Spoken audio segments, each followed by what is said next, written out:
شباب العاملين خير الكتائب أجمعين من شيدوا صرح الرشاد ليرفعوا لله. Use your time wisely on Facebook. Dip in and out as far as there is a necessity, and then leave it. Don't feel pressure to tell everybody everything that you are doing. We don't always need to know that you are now going to the shop to buy a pint of milk, or I'm off to the chippy now, or my father was so mean, I need a coach. Right?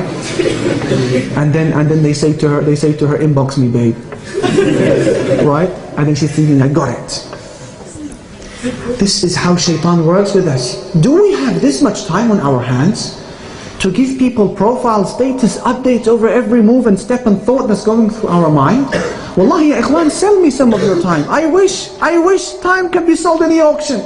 I would take a loan because I probably cannot afford it, and I would buy that time. Do we have that much time on our hands?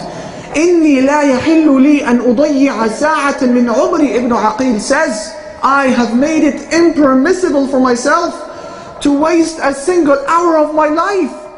Al-Hasan al-Basri said, يَا ابْنَ آدَمْ إِنَّمَا أَنْتَ أَيَّامٍ فَإِذَا ذَهَبَ يَوْمٌ ذَهَبَ بَعْضُكَ. O son of Adam, you are made out of days.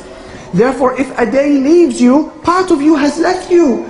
We think that we are made out of blood and flesh and bones. Al-Hasan, the scholars of Islam would say, no, you're made out of time, you're made of hours. If an hour leaves you, that's part of you that's gone for good. It's never ever going to come back.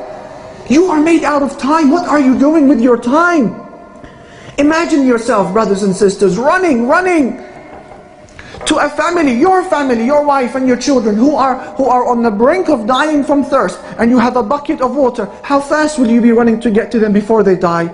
Now imagine there is a hole in that bucket, and you've put your hand at the hole, and water is coming out from your fingers. How would you feel to see that water dripping, right? This is our analogy here on earth. We are all running towards the hereafter. Whether in the right or wrong direction, we're running that way. And time is falling away. Hours are falling away. Years are passing, and we're not doing anything about it. What are we doing with our time? And the people of the fire, they scream, begging Allah for a second chance. What does Allah tell them? Time. You had time.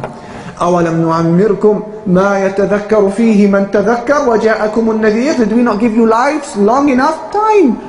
Did we not give you lives long enough for you to receive admonition if you wanted to receive it? And didn't the warner come to you? What is the warner? Some of the scholars say the warner is the Prophet ﷺ, and others of the scholars like Ikrimah said the warner is grey hair. Did the warner not come to you? Did grey hair not come to you warning you that you're dying? May Allah extend your life, Brother David. He is laughing at me, I didn't say anything. May Allah give us long lives. Time is the most valuable commodity that you possess. They say time is gold. This is incorrect. Time is more valuable than gold. Gold comes and goes. Time, when it goes, it has gone for good. That second that just clicked on the clock, that ticked on the clock, will never come again. But you can be happy for those 2 or 3 or 5 seconds because you are in the masjid. But the question is, when you leave the masjid, what will you do? Your time, my brothers and sisters. Dip in and out of the social media as far as necessity entails. Then leave it and focus on something productive for your deen or your dunya.